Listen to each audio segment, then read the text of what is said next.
കെടാതിരിക്കാൻ നമ്മളൊക്കെ എത്ര അടുത്തു പിടിച്ചോ അതേ തീയാണ് നമ്മുടെയൊക്കെ കൈ പൊള്ളിക്കുന്നത്.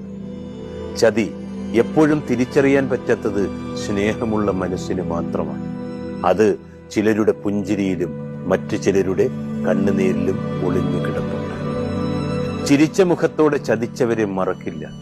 കാലവും സന്ദർഭവും ഒക്കെ അങ്ങനെയുള്ളവരെ കാണിച്ചു തന്നുകൊണ്ടേയിരിക്കും. ഏതൊരു ഭീരുവിന്റെയും ആയുധമാണത്. അതൊരാളുടെ അയോഗ്യതയും. ജീവിതത്തിൽ സ്വന്തം കുറ്റങ്ങൾ കൊണ്ടല്ലാതെ തോൽക്കുന്ന രണ്ട് സാഹചര്യങ്ങളാണുള്ളത്. ഒന്ന് നിർഭാഗ്യം, രണ്ട് ചതി.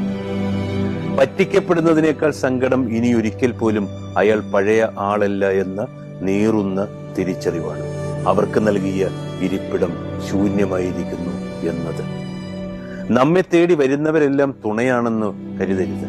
ഇരപിടിക്കുവാൻ വരുന്നവരും തേടി തന്നെയാണ് വരിക.